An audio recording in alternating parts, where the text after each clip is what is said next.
Good day, ma'am. I'm Maria Berlinda Piliad from GFD 21. And our lesson for today is all about personal protective equipment.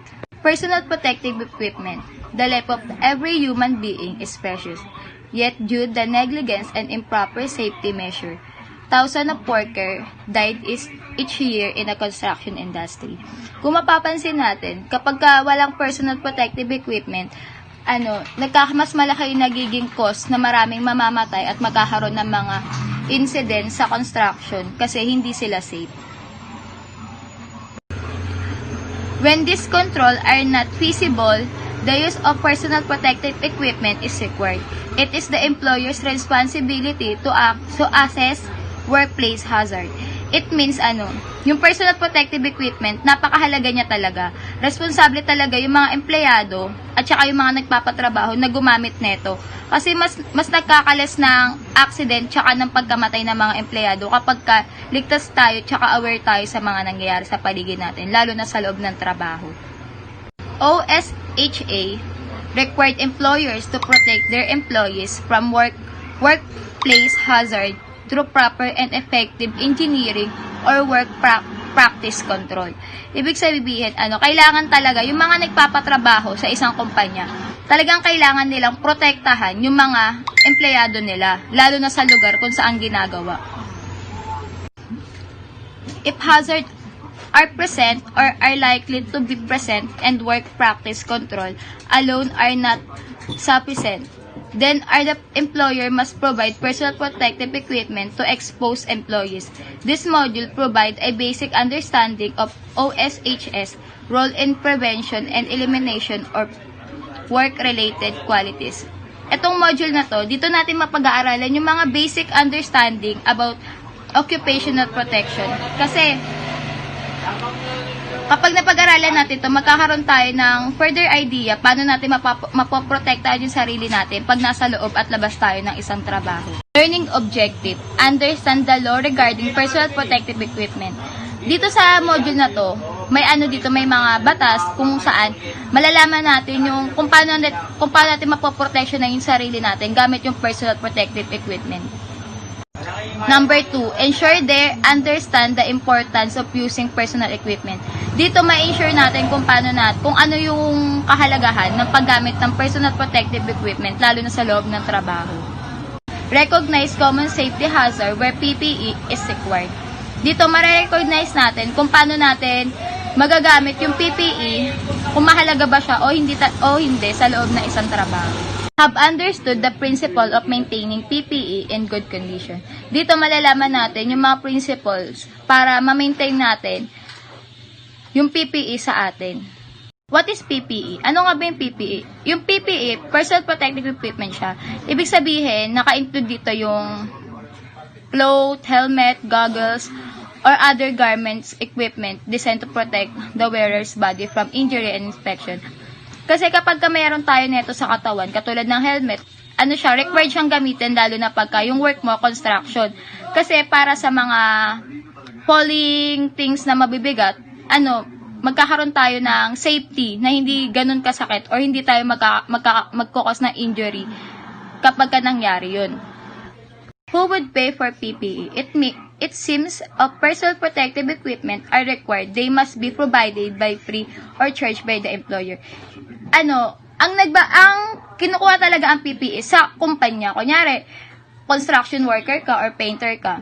May mga times talaga na sa nagpapatrabaho sa inyo, sila yung required na magbigay sa inyo ng personal protective equipment kasi responsibility nila kayo.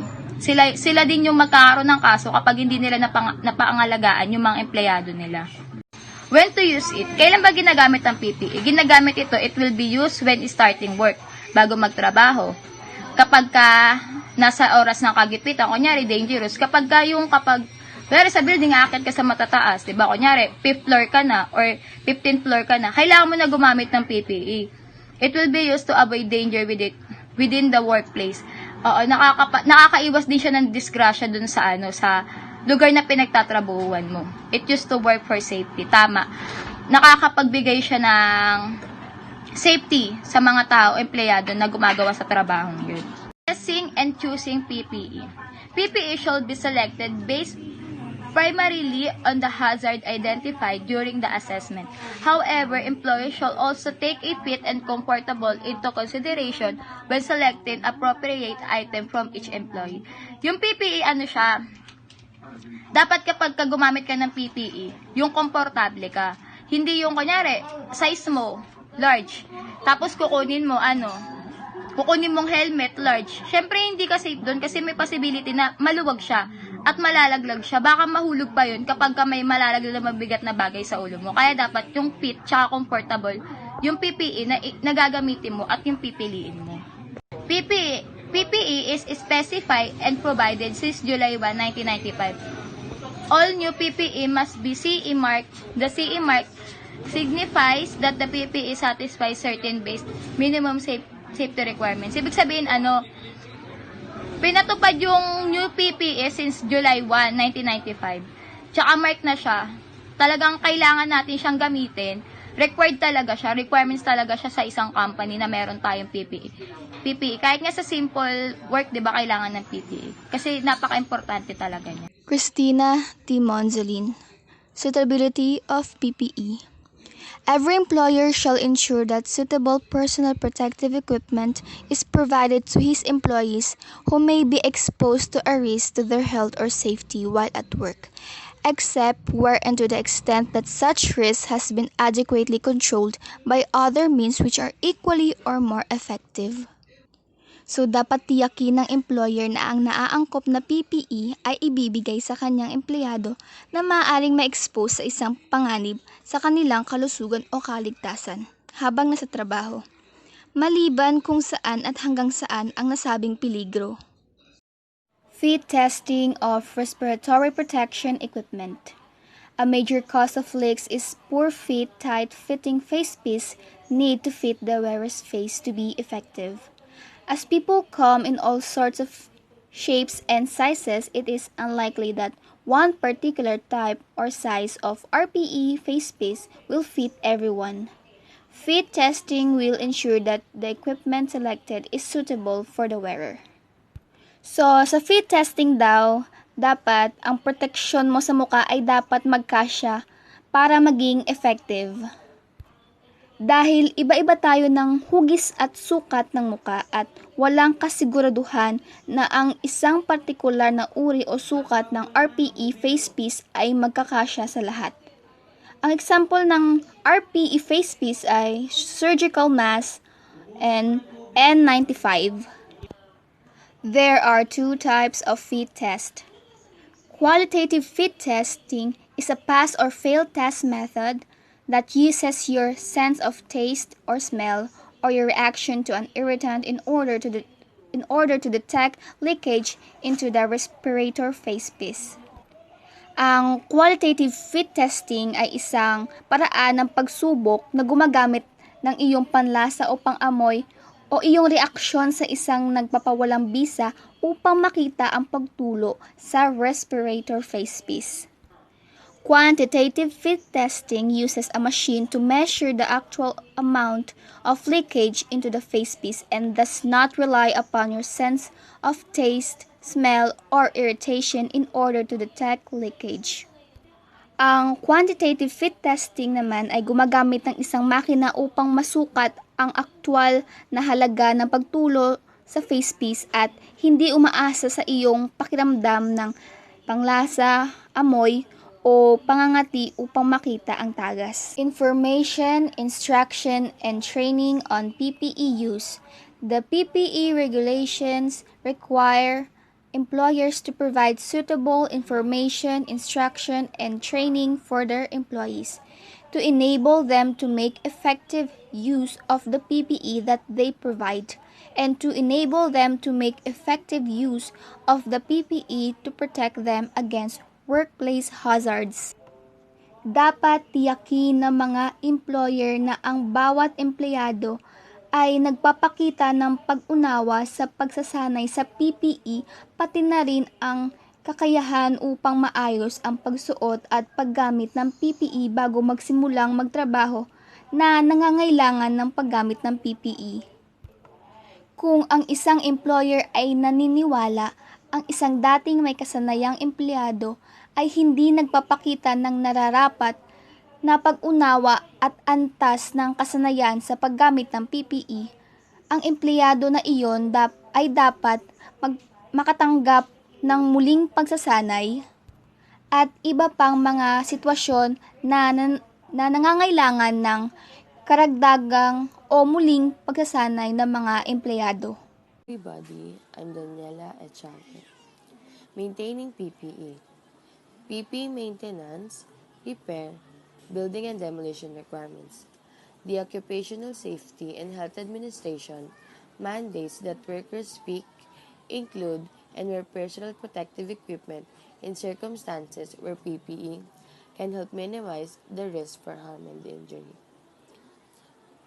We must maintain our PPE, or the workers must maintain PPE, because it is one of the equipment that will protect them against health and safety risks on the job. Storage for PPE. Storage for PPE should be adequate to protect the PPE from contamination, loss, damage, water, or sunlight. Proper storage often requires a dry and clean place that is not subject to temperature extremes. PPE storage usually includes keeping it in a clean and dry place where it can be easily accessed and not potentially exposed to damaging conditions. Provision and replacement of PPE. Employers have duties concerning the provision and use of personal protective equipment at work. When it has to be, PPE should be replaced, which is when it ceases providing security protection for the wearer. Employers have fair diligence on which they base their decision as needed on replacing and supplying PPE. PPE should be replaced when it needs to be, and also the provision of PPE is a legitimate response to the presence of hazards in the workplace. Duties of employment regarding PPE. Wear all the PPE appropriate for the job. Make sure your PPE does not endanger your health and safety. Take care of, clean, maintain, and store your PPE properly. Before using it, inspect your PPE for wear and tear and other damage. Legally, the employers must ensure that there is suitable workwear and protective equipment provided should the task involved in the job expose the employee to health and safety risks. As well as provided PPE, employers also have a duty to ensure that all staff are fully trained, prepared, and supervised. Self-employment and PPE. Self-employed people also have an obligation to acquire and use the required PPE where there is a risk to their health and safety that alternative solutions cannot effectively regulate. Self-employed workers are a little bit different, unless the person who is self-employed is solely working with one employer on a full-time basis, then they have to provide their own PPE that meets the required standard of that workplace. Good day, everyone. I'm Irish Joyce Mendoza Mariano. Protective equipment. Protective equipment is protective clothing, helmets, goggles, or other garments or equipment designed to protect the wearer's body from injury or infection. The hazards addressed by protective equipment include physical, electrical, heat, chemicals, biohazards, and airborne particulate matter. So, yung protective equipment, ito yung mga kagamitan or kasuotan na nagpoprotekta sa isang tao sa oras ng trabaho. Lahat ng personal protective equipment ay dinisenyo para protektahan ang mga tao sa hindi inaasahang aksidente sa oras ng trabaho. Here are the different types of protective equipment. Hearing protection. Hearing protection is used to reduce attenuate noise reaching the wearer's ear and so reduce the risk of hearing damage from excessive noise. I-require yung mga hearing protection tulad ng ear muffs, earplugs para ma-reduce or mabawasan ang impact ng ingay na maaaring maging sanhi ng pagkabingi. Tulad na lamang sa construction site kung ano-anong maingay na makina ang kanilang ginagamit kaya kinakailangan nila ang hearing protection.